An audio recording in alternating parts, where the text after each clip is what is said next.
Violence and discrimination against minorities and lower castes in India may never truly end. India has a dark, logical, and well-documented history of violence against minorities, particularly Muslims, Sikhs, Kashmiris, and Dalits. This history is supported by judicial verdicts, inquiry reports, commissions, real events, and verified evidence. 1948. Mahatma Gandhi was assassinated by Nathuram Godse, a Hindu extremist who linked the attack to Gandhi's support for Muslims.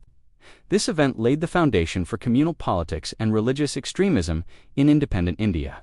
1969, in Ahmedabad, Gujarat, riots broke out, killing 660 people, according to official figures, of whom 430 were Muslims. Muslim businesses were specifically targeted, and economic motives were intertwined with communal violence. 1983, the Nellie Massacre in Assam saw 1,600 to 2,000 Muslims killed in a single day. Officially, 1,819 deaths were recorded. While unofficial estimates range between 3,000 and 10,000 reports indicate that local police ignored warnings and security forces were deliberately prevented from intervening.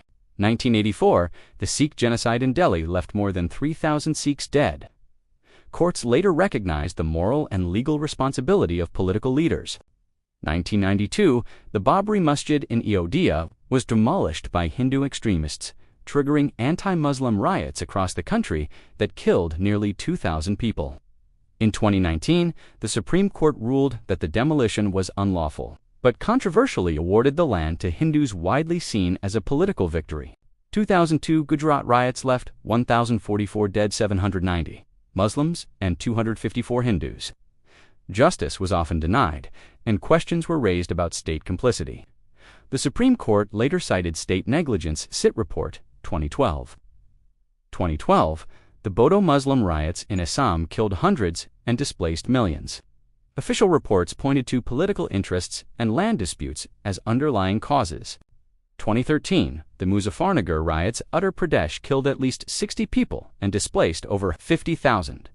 NIA reports highlighted religious incitement for political gain.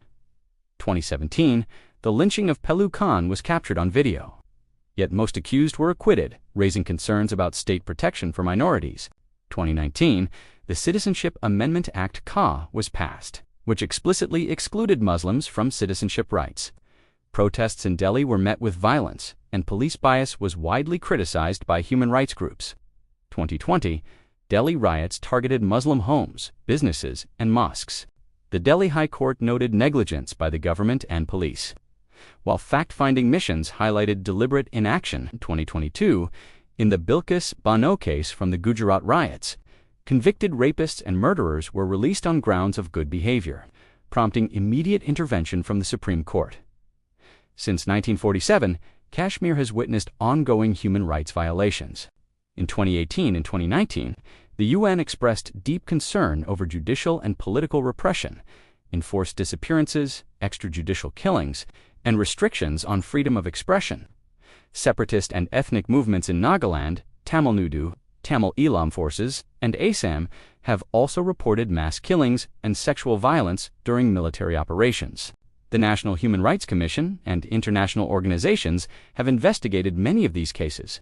These facts clearly show that state and political power, vote bank strategies, and economic interests of dominant groups have fueled narrative-driven violence against minorities.